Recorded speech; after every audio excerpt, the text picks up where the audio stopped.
सुल्तानपुर राज्यसभा सांसद और आम आदमी पार्टी के नेता संजय सिंह ने रविवार को बीजेपी पर तंज कसते हुए कहा कि जब ट्रंप के जूते पड़ते हैं तो भाजपाई स्वदेशी स्वदेशी का राग अलापते हैं, लेकिन हकीकत ये है कि केंद्र सरकार चीन से 39 लाख करोड़ का आयात कर रही है। यही है मोदी सरकार का असली स्वदेशी अभियान।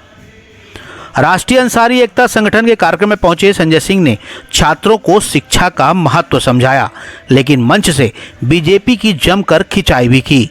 उन्होंने कहा कि जिस चीन ने हमारे 20 सैनिकों की शहादत ली, उसी चीन की झोली में मोदी सरकार अरबों खरबों डाल रही है और फिर देश को आत्मनिर्भर बनाने का सपना भी दिखा रही है। अमेरिका के H1 वीजा मुद्दे पर चुटकी लेते हुए उन्होंने कहा कि बेड़ी डालकर भारतीयों को अमेरिका से हिंदुस्तान लाया जा रहा है। ये मोदी सरकार के लिए बेहद शर्मनाक है। दिल्ली की राजनीति पर भी संजय सिंह ने व्यंग कसा। बोले, दिल्ली में बीजेपी ने दो मुख्यमंत्री बिठा दिए हैं, एक रेखा गुप्ता और दूसरे उनके पति, मतलब दिल्ली में सीएम और सुपर सीएम दोनों मौजूद हैं।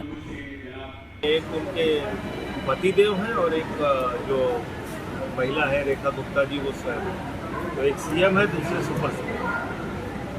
तो ये वो पार्टी है जो दूसरों की आलोचना करती है, लेकिन उनके तो सरकारी बैठकों में सीएम का पति शामिल हो रहा है।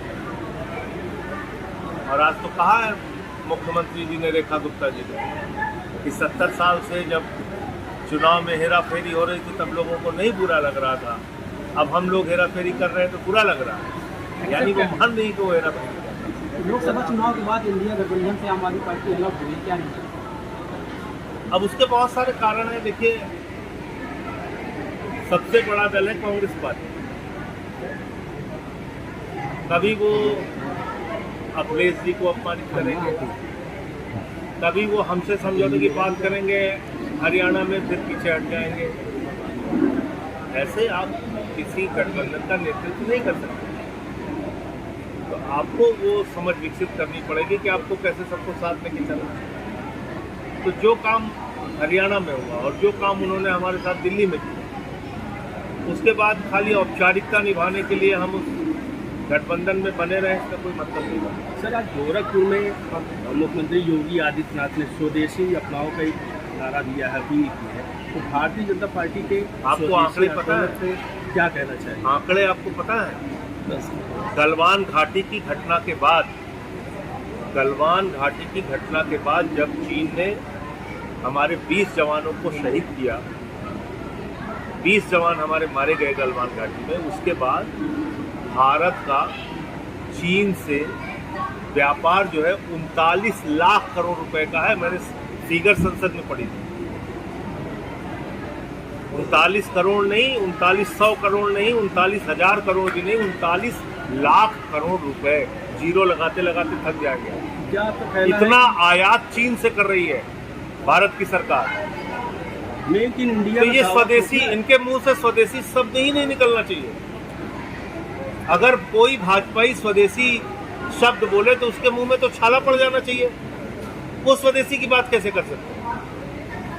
प्रधानमंत्री का रहन सहन, उनका कपड़ा, पेन, मोबाइल, उनके तौर, उनके तरीके, उनका जीवन, सारा तो विदेशी सामानों पर निर्भर है। तो ये लोग स्वदेशी की बात क्या करेंगे? आप अमेरिका के ऊपर निर्भर हैं, आप चीन के ऊपर निर्भर हैं, आप जापान के ऊपर निर्भर हैं, आप जर्मनी के ऊपर निर्भर हैं। अब क्योंकि आपको ट्रंप से रोज जूते पड़ रहे हैं तो आप स्वदेशी स्वदेशी चिल्ला रहे हो। हम लोग को बेवकूफ समझते हो। क्या है स्वदेशी? क्या किया है स्वदेशी को बढ़ावा देने के लिए आपने? इस देश में 11% आयात शुल्क लगता था। सुनिए, आपने स्वदेशी की बात बहुत अच्छा मुद्दा उठाया आपने। कपास के ऊपर 11% आयात शुल्क लगता था और उससे कपास के खेती करने वाले हिंदुस्तान के करोड़ों किसान संरक्षित थे, प्रोटेक्टेड थे, सुरक्षित थे। अभी क्या किया मोदी जी ने? सुल्तानपुर से नाव 44 के लिए सरफराज अहमद की रिपोर्ट। सुल्तानपुर और अमेठी की सबसे पहले और सबसे तेज खबरें देखने के लिए सब्सक्राइब करें नाव 44 न्यूज चैनल।